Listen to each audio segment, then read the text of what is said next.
Man, these days suck. It almost reminds me of being guide camp here. This little cabin. Dead quiet outside, the rain, sleet, the nastiness. We get days like this, I'd go out. I'll go no matter what. I don't care what it's doing. We're going. You're up here, you paid to come up and go in the mountains, go hunting, and we're going. It was funny how many of the hunters would be like, can we just have a camp day today? Like, sure, man, whatever you want to do. But it can get pretty, it's pretty boring in a cabin in the middle of nowhere, I'll tell you what, all day long. It's not much to do but read or sleep, right? But anyway, let me get a couple more added on here. Well, the batteries on the other camera are charging. Please excuse the spelling and grammar. I'm going slow, LOL.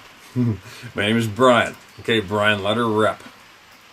Me and my best friend and his little bro were out coon hunting. About 17 years old. Hard hat light and wired battery pack. I spoke to only a couple people on this.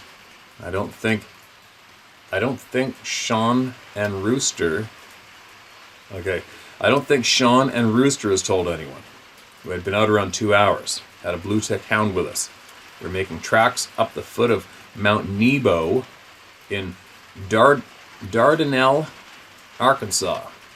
We were laughing and joking, and the blue tick just stopped, hair raised. Then it was gone, and I mean in a second.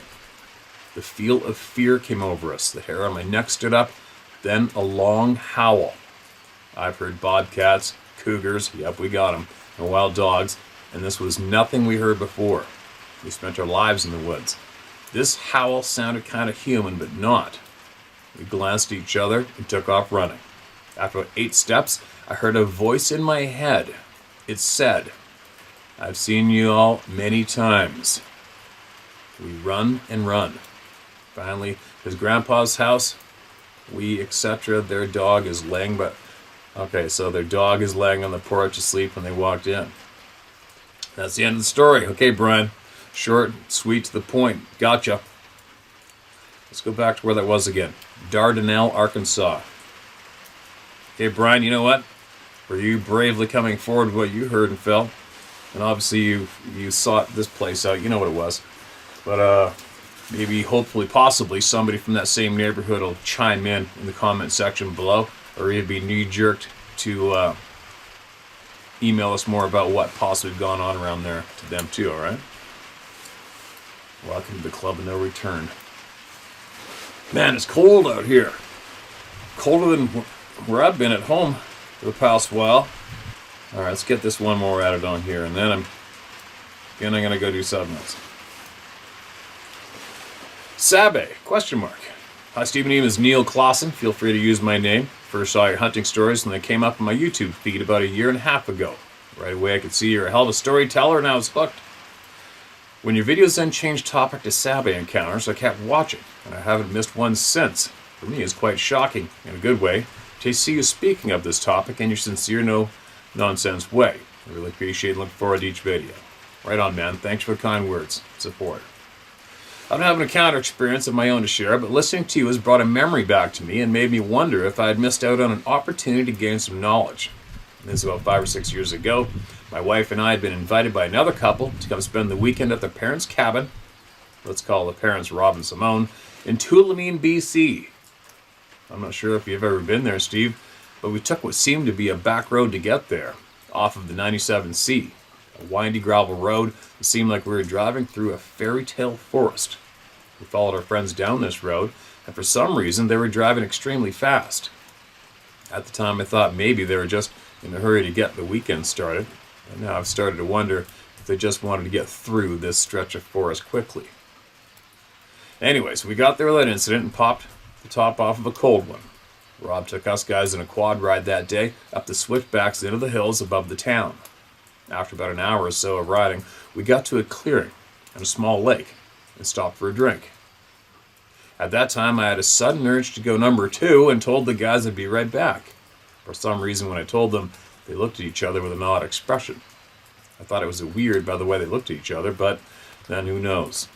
Maybe they were just worried that riding up these switchbacks had literally scared the shit out of me. LOL. But anyway, we got there with that incident and popped the top off of a cold one. Rob took us guys in a quad ride that day up the switchbacks into the hills above the town. After about an hour or so of riding, we got to a clearing and a small lake and stopped for a drink. At that time, I had a sudden urge to go number 2 and told the guys I'd be right back. For some reason, when I told them, they looked at each other with an odd expression. I thought it was weird by the way they looked at each other, but then who knows? Maybe they were just worried that riding up these switchbacks had literally scared the shit out of me. LOL. I did my business, and then off we went riding through the hills all day. That evening after dinner, we were all inside the cabin talking, and the conversation got onto the Sasquatch topic. I don't recall who brought it up, but I do remember that at one point, Rob asked me what I thought about the topic. I told him that I was skeptical of their existence, since I had never seen any decent photos or a video of them.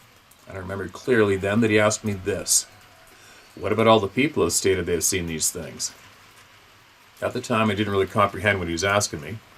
I know I just replied to him saying something about no real proof, blah, blah, blah. And that was the end of that topic that night. I realize now, after watching your video, Steve, that he was really asking me, Neil, why don't you believe in the testimony of your fellow man? And the way in which he asked me, not only was he asking me that question, but also stating that he in fact does believe in his fellow man, without the need for material proof.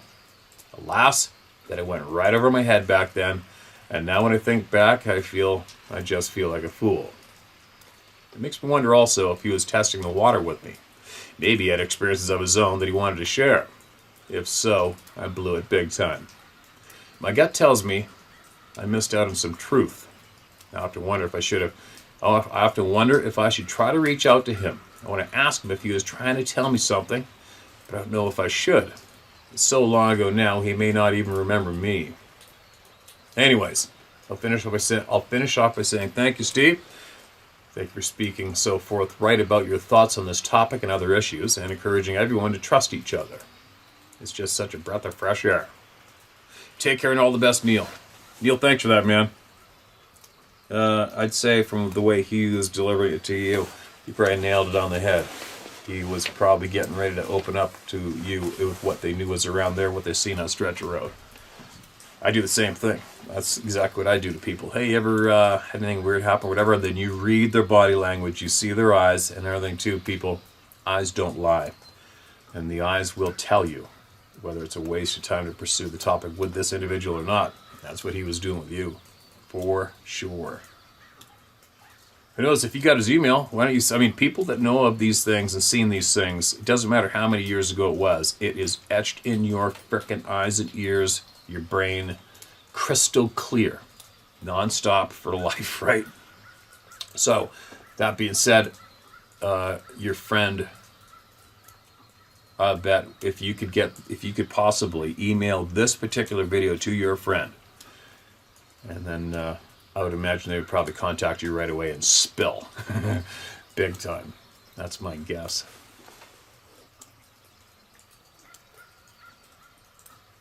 But anyway, I think I'm going to have to put on some dry clothes, warmer clothes, get the quad out of the truck, and if I go around that corner, I think a mile and a bit, and up in the corner near the timber, and the mountains are right over here. You can't see any mountains that way, but they're right here behind us, the big mountains. That's where my friend has his bone pile from winter kill of his cattle and bison, etc. And I'm going to set a couple trail cameras on a trail to it in the timber and leave them there so that I can get crazy ass awesome footage of monster grizzly bears coming in there to feed off that bone pile, which I think will be absolutely interesting, and I'll share them with all of you too. So that's one of my to-dos while I'm up here. Anyway, I shall be back again. Alright, so it's absolute hell outside. It's snowing, it's raining, and it's mucky and gross and disgusting. So just got back, got the fire going, and you guys can watch the fire with me while I share some voices, because I don't have much else I can do. Alright, listen to this. Hey Steve, I hope all is well with you and yours. My name is Cody. You can say my name if you want. Watch your channel for a while now, and I've been able to put some puzzle pieces together. Thank you. Hold on, that thing's a little loud and a little warm. That's a little better. My first encounter happened when I was bow hunting for elk in mid-September with a friend of mine east of Lincoln, Montana, near the Continental Divide. I was solo hunting and scouting around, waiting for my friend to arrive, when I found some elk wallows in the next valley over where I was camping and had made a brush blind. From where I was camping and had made a brush blind. The next afternoon, as my friend showed up, we headed over to Wallows, as it was a fairly warm day, and thought we might catch a bull rolling around in the mud. As we crossed the saddle going into the valley, there was a slight breeze from the west. I turned to my friend and asked, "Do you smell that?" He said he did. It kind of smelled like a rutting bull, but a little different. We both agreed that it must be elk heading to the Wallows, and we quickly made our way to the brush blind. We had just settled in when we hear what sounded like someone trying to use an elk bugle for the first time. The shitty sounding bugle was coming from the saddle we just left. We both thought it was a novice hunter until it sounded off again, but this time on top of the mountain peak above the saddle to the east. There's no way a hunter could have covered that much distance in such a short time. The shitty sounding bugle was going from the peak on the east side of the saddle to the peak on the west side of the saddle, making that bugling sound as it went. Then we thought it was a young bull elk trying to figure out how to bugle. So my friend starts recording it with his phone. This went on for a good 10 minutes. My friend's dad had been a guide for big game in Idaho for over 20 years. I figured he would know what it was. After hearing the recording, he said he'd never heard anything like that. My second encounter scared the shit out of me. And I don't scare easily, as I'm just over 6 foot and weighing 310 pounds. And my dad was a boxing coach, so I had boxing gloves on when I was in diapers. It took me over 20 years to tell this story because it affected me so much. I was night fishing for walleye at Lake Elwell. The locals called it Tiber Reservoir, when I had the feeling I wasn't alone and I was being watched. All I had for light was a Coleman lantern, and I held it up and shined it around, not seeing anything, but I knew I wasn't alone. Feeling uneasy, I walked over to my vehicle and sat inside with the windows part way down. That's when I started hearing voices, but I can't understand what they were saying. So I hopped out and asked who was there. No response. And not seeing anyone, I hopped back in. That's when I heard a loud splash in the water. It sounded more like a ka-whoosh sound, like something very heavy hitting the water. Again, I hopped out looking into the darkness with my little lantern, and I hear the ka-whoosh again. And then I see it. A huge boulder flying from the hilltop above me, and it hits the water about 20 feet away. That's when I heard a voice in my head say, "Leave now." I reeled up my pole so fast I thought I was going to burn the bearings out. I didn't say anything to anyone about this for 20 years because I didn't think anyone would believe me. And what bothered me the most was, whose voice in my head did I hear? Because it sure as hell wasn't mine. When I started watching your channel, I heard you read an email talking about mind speak, and a big puzzle piece, for me, finally made sense. I can't thank you enough for providing this platform for those of us who have missing puzzle pieces. Hopefully you and your countrymen will get rid of that dickhead dictator who's in office. Our retard isn't any better. And once again, travel freely across the border. If you find yourself in eastern Montana in mid-May, I'll take you paddle fishing, grill you up some steak, and give you a place to rest your head. God bless you. Okay, man. Appreciate it. Got your contact and note taken. And thanks again for the share and the invite. And I'm glad you got some closure for that, or at least a little bit of comfort in a way, I guess, because you've heard this dozens and dozens of times here now, right? And the mind speak thing, again, I haven't had it happen to me, but it is kind of amazing how it's in English when it's delivered to English people, right? I'd be interested to hear from other people in other countries who've had the same thing happen but spoken to in their language, obviously, right? And that's a big question mark. Well, if they can put English words into our head, what's going on? How come they don't speak English out loud with their mouth to us? Actually, I've heard somebody say that they are built differently and they cannot create language the same way we can with the mouths. I've heard that, but that's quite a statement to make, right, for anybody. All right, what else have we got? It's another one. There's so many, it's redunculous. An old encounter and a request. Hey Steve, if you're reading this, then thank you. You can call me by my first name, Ken. I've been sharing your videos with my older brother, and in the course of doing so, he recalled an event that he had apparently buried in his mind and had totally forgotten about. We grew up in a small town in upstate New York, Columbia County. Across from our house was a large hill called Tom's Hill. where the neighborhood kids would go to explore, play, build fires, and so forth. It's wooded and extends for miles. So my brother recalls this would have been in the late 40s or so. I remember when I was really little, I think 5 years old or so. There was some strange activity up on Tom's Hill. It was late afternoon or early evening. There was this loud crying / screaming from the hill.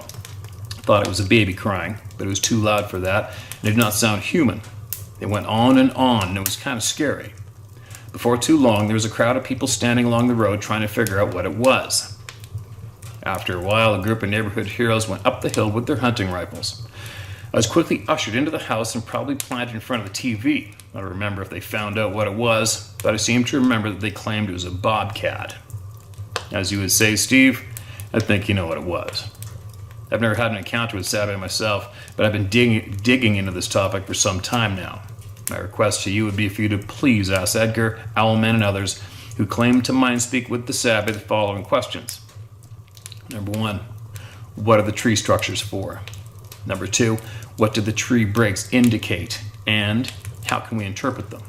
Number 3, what do the other pathway markers and X's mean? Number 4, and as intelligent as these beings are, they must certainly be intrigued by fire. There was one letter you read, Steve, which described how a Sabbath would enter a campsite at night and warm itself by the fire. So why is it that the Sabbath do not use fire themselves? What is the concern regarding radiation? Why was it recommended to you that you carry a Geiger counter? You're the perfect person to be doing this work, Steve, and we are with you. We're all lied to about virtually everything, and it is nauseating. I look forward to each video you put up.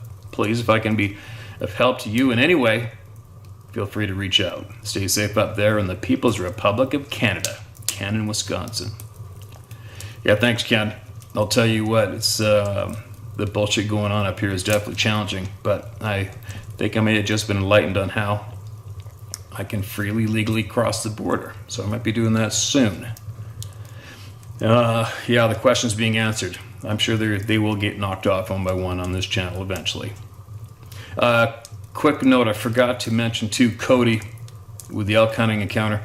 Hey, if your friend still has that recording, I'll guarantee you the audience here is probably screaming, "Where's it? Where's the recording?" Right? So Cody, if he still has it, maybe if you want to share it with the people anyway, send it my way. And I will get it shared with them, all right? I'd be interested to hear that too. But it's interesting because we've all heard numerous bull elk that don't sound like elk at all, right? It's kind of comical in a way because of how many people actually feel insecure about their bugling when they're out elk hunting. I try to tell them all, hey, listen, man, elk are the worst sounding elk buglers on the planet themselves, right? But anyway, yeah, if you want to send that in, if he still has that recording on his phone, give her. All right, here's another one. My encounters and celebrity biologist. Okay, here we go. Hi, Steve. Celebrity biologist reminds me of celebrity doctor. Example, Dr. Phil. Crazy stuff for sure. I'm 64 years old and I've been big game hunting since I was 9 years old. Had my first experience with a Sasquatch when I was bow hunting elk just to the north of Mount Rainier in Washington State. I was about 30 years old at the time. I'd hiked into an area to the southeast of Government Meadows, about 3 miles from my truck. And I was alone, but I often hunted alone, either with high-power muzzleloader or a bow. This particular season, I was bow hunting for elk. I had found a herd of elk with one nice bull and some smaller bulls in the herd too, probably about 30 head or so in total. It was early in the morning, and I had been following them in an attempt to see them lay down, as they often do, for several hours, giving me time to sneak in and harvest one of them. I've been following them in big timber on the north-facing slope, and eventually they broke over a downslope hill side into an area that had been logged off and replanted with trees. Most of the new trees are about 10 to 12 feet tall and spaced far enough apart to afford good visibility between them. By the time I got to the upper edge of the downhill slope, I am sure they were beyond my visibility, but I sneaked to the edge and looked down slope looking for elk. I was looking for brown fur and did see brown fur about 65 yards underneath me, and I put the binoculars on it to see better. Well, what I saw was a huge Sasquatch standing behind a fallen tree, and I could see it from its belly to the top of its head. It was looking directly at me. We watched each other for a full 5 minutes. Oh my God, that would be like 50 lifetimes. I could see its face very clearly. Its eyes glistened from the sunlight. About 11:30 a.m. in the morning, clear blue skies. I could see the hair on his head moving from the slight breeze coming down the valley. There was little doubt that it was a male, and I must say he was handsome. Peaceful look on his face, but it was huge. I'm guessing, but I'm sure it was 10 feet tall, just as tall as the 10-foot trees on that entire slope. I took note of its massive shoulders, neck, muscles. He never moved. He just stared at me. Well, that totally effed up my elk hunt. There was no way I was going to continue trailing that elk herd since he was between me and the elk. My arm was getting tired holding the binoculars in one hand and bow in the other, so I took note exactly where he was and bent over to lay the bow down. I looked back, and he was gone. Very uneasy feeling. I calmly backed off that ridge and hiked back to my truck, which is a full 3 miles away. I did have a 9mm pistol with me, but knew if he wanted me, the 9mm would have little stopping power. Some of the brush getting out was super thick, and every time I had to crawl under trees and brush, I dreaded him grabbing me. I made it to my truck and split. My guess is he was way bigger in weight than a full-grown bull elk, probably 900 to 1,000 pounds. The biggest elk I've killed was a mature bull, and it weighed 410 pounds in quarters, skinned out, and that animal was as big as a large horse. That male Sasquatch was huge. I still kept hunting after that, but had other experiences while hunting around Cle Elum, Washington, that made me rethink bow hunting. The second experience I had with Sasquatch was when I was about 43 years old. I was fishing for summer steelhead at Icy Creek in the Green River in King County, Washington State, very close to my home, about 2 miles or so. That particular summer, the summer run steelhead were thick in the river. In fact, there were several years that summer run steelhead fishing was very good. I could get off work at 2:30 p.m., drive to my home, load up my gear and bait, and then drive to the river and hike about a mile or so to the river behind a lock gate and hike and fish along the river. What was really nice is nobody was there. Many evenings I landed 9 to 12 fish between 4:30 p.m. and dark. Oh my God, that'd be a hoot. I was young and tough back then. So this one evening, I hooked about 9 fish. I landed probably 6 of them. I retained my 2 fish limit, a hatchery fish, about 10 to 11 pounds each. I fished until dark at the hole closest to the hike-out location. Good thing was, there was a full moon that night and clear skies. I had a .357 mag on me and started up the steep road to the gate where my truck was at. The gravel road hike is in steep and deep timber until you break out at the top where the gravel road flattens out. But still timber on both sides all the way to the gate where my truck was. Right before I reached the top of the steep gravel road, I heard something very large in the timber to my right side.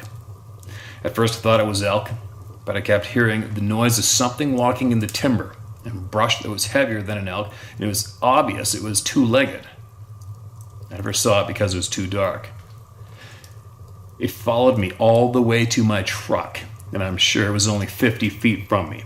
Every once in a while it would stomp on a fallen 5 or 6 inch diameter fallen tree and break it with such a force that I could feel the vibration in my feet. Oh my God, that would suck. I put both steelhead in my left-hand fingers and fishing rod too, and pulled out my .357 mag, and I talked to it all the way out to my truck. As I knew what it was. It was all alone, and it was trying to scare the shit out of me. And I will admit, I was very uneasy. But I just kept talking to it, telling it I don't want any trouble and leave me alone. It followed me a good 700 yards. Sure was glad to get to my truck. When I got to my truck, it stopped within the cover of the brush and the trees. I got the fish into the fish box and a rod onto the canopy of the truck. And I never let go of my .357 mag. I stood there for several minutes and said, "Hey, are you still there?" About 30 seconds later, it crashed to the brush directly to the west of me. It sounded like a bull moose in size. So I left and told my wife about it when I got home. She believed me because she knows I'm a no-nonsense guy. The third experience I had with Sasquatch was about a week later on the Green River at Icy Creek, at the same place as my second experience. I got to the river a little late in the morning, about 10 a.m. or so. I already had one nice chromer on the bank, about 10 pounds.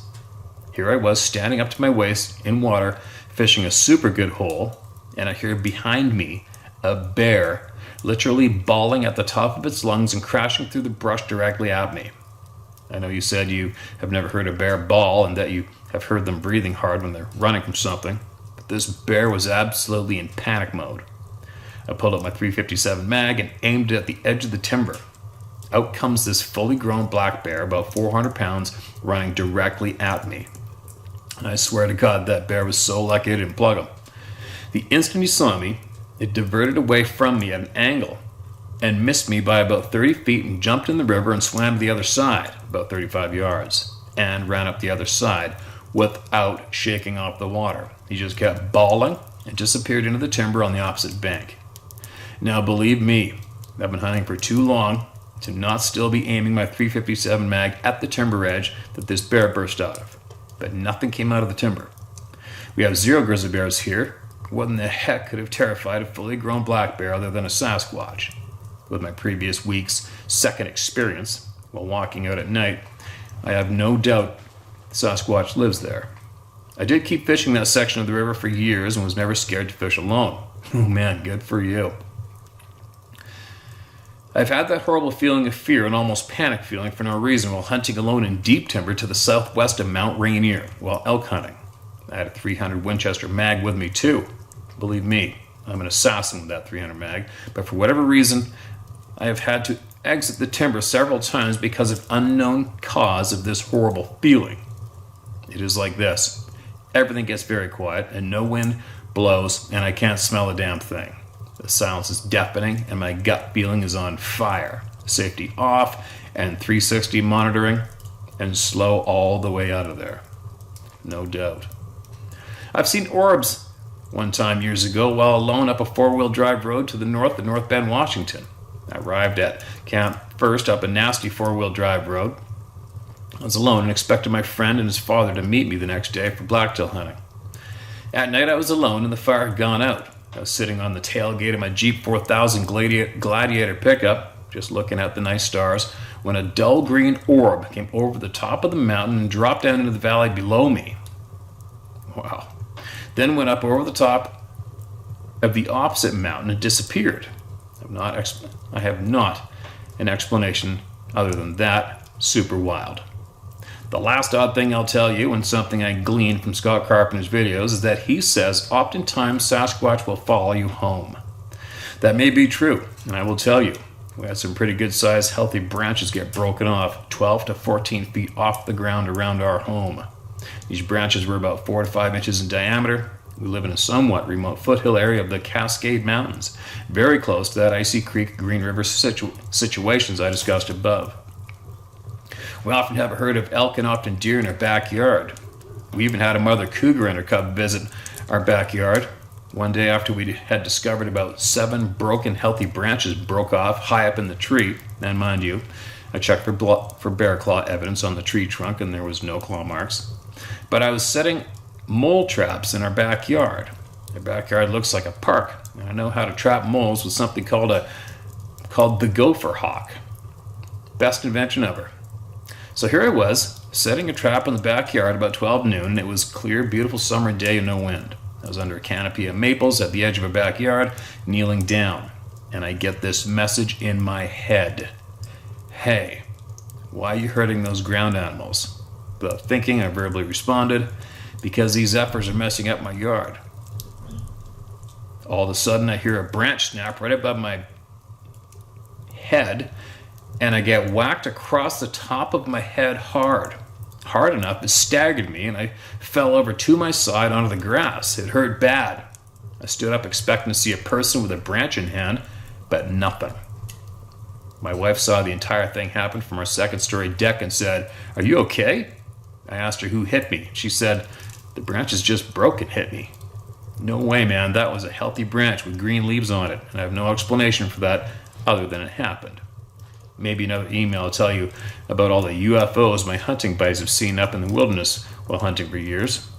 I know for an absolute fact our aerospace companies are actively involved in UFO engineering. I recently retired as a 34-year aerospace engineer. Steve, I and all of us appreciate your channel and what you do. Be safe out there, and you can use my name. Thanks, Dan Carroll. Dan, it's one hell of a story, man. And getting bonked in the head is a little alarming. And the aerospace thing, with your direct knowledge, I'd appreciate if you emailed us back with what you know about that, especially if it can help out some people or help some people that have seen something screwed up in the sky, right? And another thing I wouldn't mind saying on that note is another elk hunter. More elk hunting, right? I mean, when's it gonna stop? It's not gonna stop, but the elk hunting and Sasquatch combo, Dave Plias has noted, we've talked about it, we've noted it. It's so common, it's ridiculous, is it not? Elk hunters and sightings of these beings. I think that's why I was a little bit shook to my core last evening when I was broken down back in the middle of nowhere, because I was in deep, never logged before timber, and I was specifically targeting elk with my salt licks and my cameras, and there's elk sign all over the place, and you can't help but take notice of that combo, right? It's like, okay, here I go, I'm going into elk zone, there's going to be other elk predators here, potentially, and then there it is, a little nest egg in the back of your bean while you're trying to hike around and focus on what you're doing and have fun, but you can't shake it. You never will be able to shake it, especially after seeing them, right? But anyways, my friend's back. I'm gonna go up over the other barn, see what they're doing. I'm kind of warm sitting this close to the fire all this time. I'll be back shortly with more. I guess as long as I'm snowed and rained in here, I'm just gonna keep getting as many of these emails shared as I can. Get caught up. So was everything piled up earlier? Yeah. Here, there's some tracks in the snow maybe.